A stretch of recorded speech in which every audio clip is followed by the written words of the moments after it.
Joined now by my guy Ryan Clark. And Ryan, it's never easy lately for Buffalo, it feels like. Yeah. But to quote your former coach and my favorite soundbite, Mike Tomlin, we do not care. I'm guessing in that Buffalo locker room, they don't.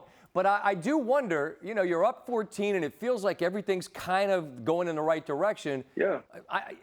Is there concern in the group when it just doesn't seem like it's as easy as it can be for these guys?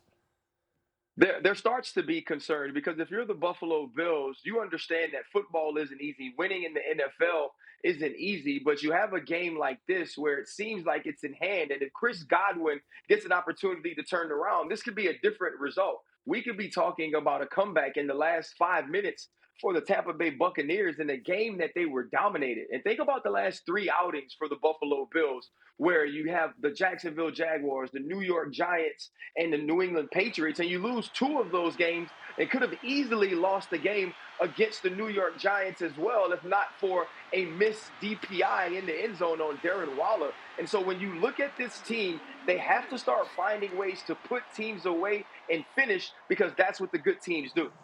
Yeah, it really is wild as we watch this. I mean, Godwin turns over the wrong shoulder initially, and then when he finally spots it, the ball's on top of him, which is incredible. But Buffalo, they managed to avoid that uppercut that would have been a knockout blow. But when it was 24-10, it felt like the play designs, and they're rolling Allen.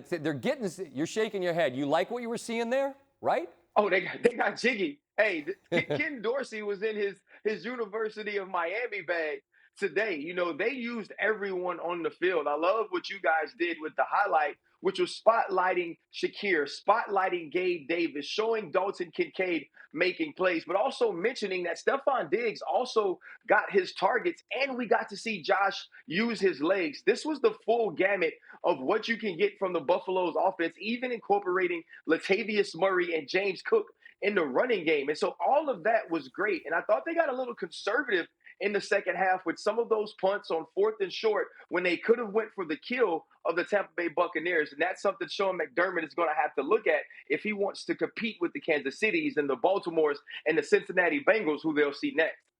Something that we were talking about on Monday Night Countdown, and frankly, it might have been more me than anybody else that just kept hammering this Bills schedule, but it's just difficult not to look at these road games that they have in front of them, with already having suffered as many losses, Ryan, as they had all of last year, and just say, look, man, I'm not saying you're missing the playoffs, but it feels like a steep climb. When they play to their ceiling, though, they belong in that group of the very best in the AFC, don't they? Well, and Scott, first you got to have a guy at the quarterback position to belong in that group, especially when you're speaking of the AFC. And they have that guy in Josh Allen. And for 3.5 quarters, we got to see him be what he is, which is one of the best in the world. But you also have to think of replacing guys like Tre'Davious White, Matt Milano on the defensive side. Those things take time, and that's what they're working through as well. But if you're the Buffalo Bills, you can't fall too far behind. The Cincinnati Bengals are trying to catch up. The Baltimore Ravens seem to be hitting their stride offensively. And as much as we've lamented of why the Kansas City Chiefs offense isn't what it used to be, this team is 6-1 and again the number 1 seed in the AFC. And so if the Buffalo Bills want to compete with them and get back to a place they expect it to be, this team has to be more consistent, but also has to find ways that when it's crucial situational football moments, they're the team making the plays. I do want to ask one last one on Tampa Bay, just because it's always the joke, right? By rule, someone's going to win the division that they're in. And they had that kind of wild back and forth game with Atlanta last week, where Atlanta's down there on the goal line a couple of times. And look, they got out of there with a victory. I felt like they showed a lot of competitive spirit in this one, right? I mean, that's the kind of game where you could get beat by a lot. No one's selling them a moral victory, because there's no such thing. But what has Tampa Bay either shown you or not shown you 7 games into the season that you either think makes them somebody that could be an NFC South winner, or just they're kind of just there? Well, one, like you said, somebody got to win it. So they can definitely be By rule. an NFC South.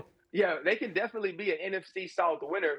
But lately, like not at the start of the season, at the start of the season, especially with the way Baker was playing, you saw this team as the leader to win the NFC South because of the way the defense was playing and the connection between Baker Mayfield and Mike Evans, especially tonight. That took a step back with Mike not getting his second catch till late in the fourth quarter on that touchdown.